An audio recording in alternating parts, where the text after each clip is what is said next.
great Ohio Steelhead fly is the Crystal Minnow.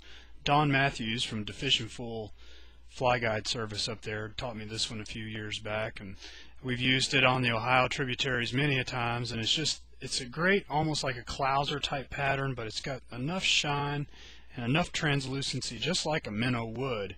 I think it really makes a good imitation. To start out with, I'm going to just use a 6/0 brown thread to match the color pattern that I'm going to go with, which is going to be olive and white tonight.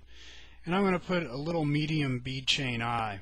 And I want to make sure that it's far enough back when I get started here that I can have enough room to finish the head in the front, because this is going to be tied just like a clouser is.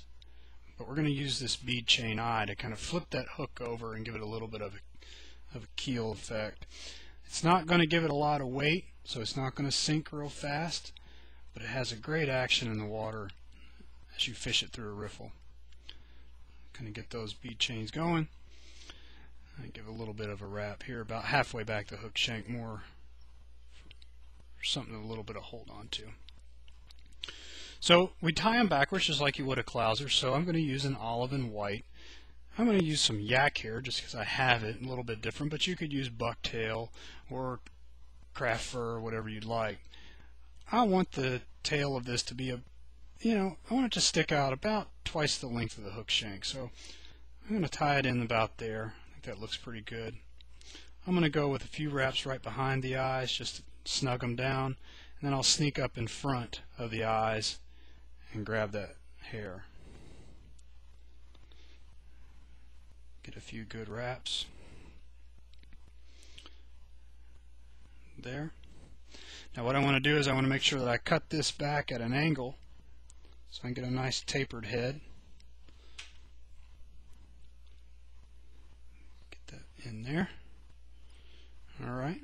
Now I want to go back behind the head and do a little artistic thing. I'm going to wrap backwards in a spiral fashion, leaving some space in between, almost all the way back to the bend of the hook.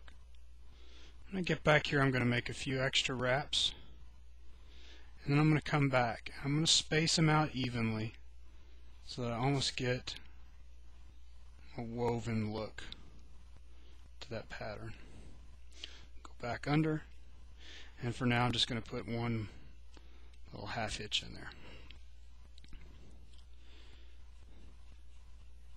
Now what I'm going to do is I'm going to turn the fly over.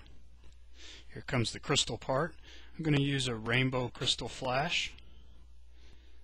I'm going to tie in right here in front of the eyes.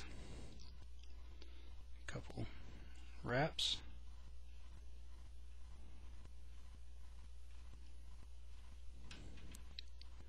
I'll go ahead and trim.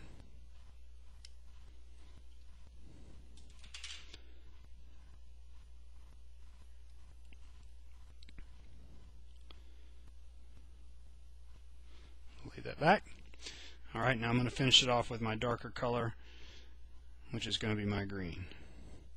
I'm going to make sure that that matches about the same length. Go ahead and tie in. A few good wraps, and then make sure we keep it on the top.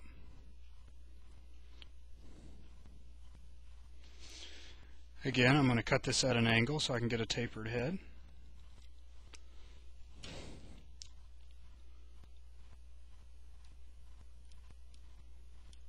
And finish it off here. Just going to check it.